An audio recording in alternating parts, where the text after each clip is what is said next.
हंदकी लाइबा हफ्ता सेगी card reading अदुगा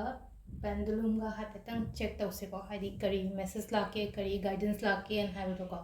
अदो क्वाइ first pendulum गे से हाइफेटंग खनबिरो कैनोमा हाइतारेको अइना हौजिक निंगिबा पोतसे हाइदि पोतकी ओइरो मीगी ओइरो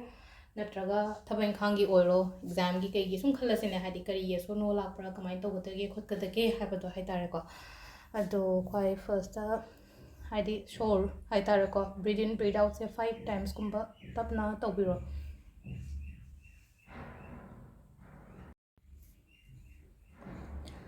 अदुगी मतुंगदा हाइपेतंग येंगसेको करी गाइड लाके हाइबदो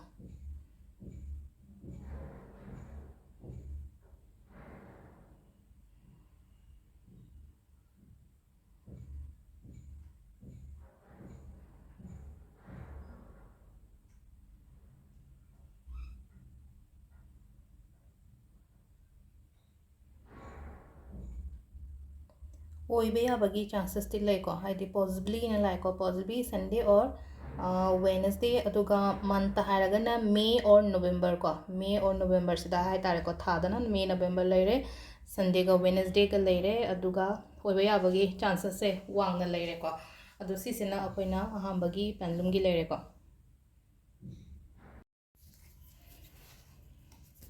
सिदगी दुम माना हापे येंगसेको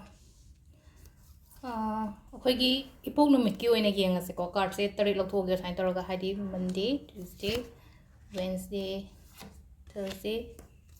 फ्राइडे सैटरडे संडे को हाइदि मंडे ट्यूसडे ओइना होग्रे ना संडे दे होद्रे को इंदो काबदे नु होर को इंदो काले अप इंजगरे समसेन इराई थांजा नोमाजिन को सिदगी करी गाइड लाके हाइबदो हाइदि यामना सांगदबिदा हाइ तरको वीडियो से मंडे की ओइना को compromise oina laiko compromise haina haragadi hojik sum kenom yena ba khot pale ragati yasanana ba tesanana ba tobiu ko sida अखोगी रिलेशनशिप तनी खंगदे नत्रगा थबै खंग दनी खंगदे को हाइदि ईगो गुंबा कै गुंबा से साइड अमदा थंबिरगा हाइ तारे को हाइदि यासनरगा हाइदि थबक तोमिना बसिना खैदगी फबो ओइगनी को खय आहांबगी ओइना हारगदी निंदोकाबा ngai gi ओइना हारगदी अनि सुबको अनि सुबसिना हाइदि फॉरगिवनेस एंड लाइक को हाइदि जस्ट वन वर्ड खतंग ओइदनी को सिगी कार्ड की मैसेज से को फॉरगिवनेस हारगदी ngakpi gro sum हाइदि येगा थमनो हाइदि अइंगोंदा नुंगाइतबा तोरखिबा खोतखिबा मी गुंबा लेरगदी हाइदि अखोइना हाइदि इसा इथंदा हाइदि मंगोंदा हाइरुद्रगसु को अइना नंग ngakpiरेन हाइद्रगसु वाखंदा हाइ तारेको वाखंदा हाइदि अइना माबु ngakpiखरे अदुदुना हाइदि अइंगोंदा केमता माना अइंगोंदा तौरखिबा म्यामदो अइ केम खंदरे गोतरे काइना अदुमाइना खंदोकपा हैबा ngमगदि को हाइदि नेगेटिव एनर्जी के काम चम चम ओइबा सुम अखोइना मेडिटेशन तौ मतमदा खल्लोबो हाइदि ngसाइगी अइंगोंदा हर्ट तौरखिबा मीदो हाइ तारेको हाइदि मी से ngसाइगी हाइदि बॉयफ्रेंड गर्लफ्रेंड खतंगी वा नतबिदा हाइदि अखोइगी फ्रेंड सर्कल दगी सुदुम लाइदना को हाइदि अइंगोंदा आइगी मरी मतादैनी खंगदे अमदैनी खंगदे को हाइदि माना तौरखिबा मयामदो अइना माबु लोइना ngakpiग्रे काइना को हाइदि मेशलगा हाइबतंग अदुमाइना गुंबा खनबिबा हाइ तारेको अदो अहुम सुबसिना को अहुम सुबसिना हाइदि यामना कंफ्यूजन गुंबा लेरगदि को हाइदि मेडिटेशन ब्रिंग आंसर्स अना हाइ को सिदा नमु हाइ ता मेडिटेट तौबिबा तारेना को सोमसे मेडिटेशन तौबियो मिशलगा ध्यान गुंबा तौबियो को अदुगी मतुंगदा हाइ तारेको अइना ngसाइ लंबी दो चममनरगा हाइदि चपम खंगदना खोतना लेरिबदो हाइदि मेडिटेट तौरकांदा अदुदगी अइंगोंदा मंगालमा करियमा वाखन आइडियास गुंबा अदगी आइगी इंट्यूशंस गुंबा हाइ तारेको थाइना थोलपो खोपा हाइ तारेको हाइदि just listen to your intuitions को अइना खल्लिबा खोलिबा म्यामदो हाइ तारेको हाइदि सिसे फरेको अदुदुना आइसी स्टेप से लौरगे खोलगे हेना अदुमाइना ओइना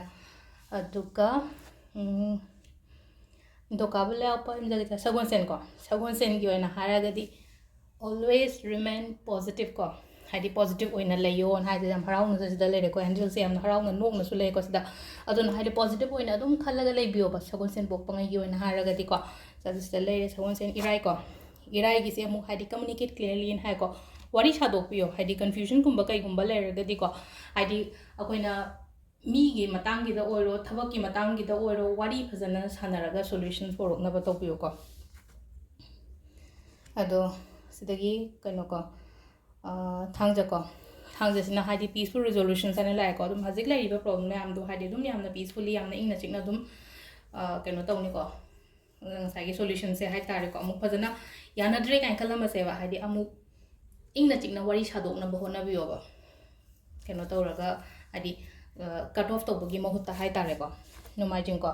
nomajing ko ina haragati get more information saina hai ko sida aina tawdori ba thaba inkhang ki da oiro mi khangna bagi matang da oiro mi la e kaina khalase adaga hadi laina ko investment gumbani ka harasina ko hadi potugi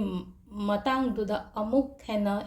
information ke ka lobby da copy raga admaina tawba hai da si se angel message ni ko hadi tarot card se da koina keno te se ko angel guidance su yam dar ka ro ko marak marak da adun aina sana hadi kitang marak ta mix story se nomajing gumbagi za hadi sidana mu hadi card se dagi life se hadi angels na kari haini ishor sina koi da kai haining ge hai ba do adu dina hari nangi da makta hadi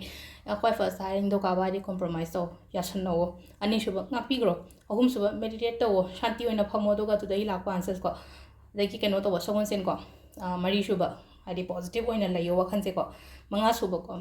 suba hadi wari phasana sado sida ko hari kan nang haji lady problem na mo resolutions kumba to yam na ingna chikna na piri aduga nomajing gi sida hari sina hadi get more information sana hari sida hadi amuka hena thijalo ko chalon haibane sida aduna hadi sida piriba mayam se so hapetan ko isada keno ma thambiyo bishwas ma kari ma thambi ba hai tare ko adu sida leire koi gi ngasi gi weekly gi card message samlapna ko thank you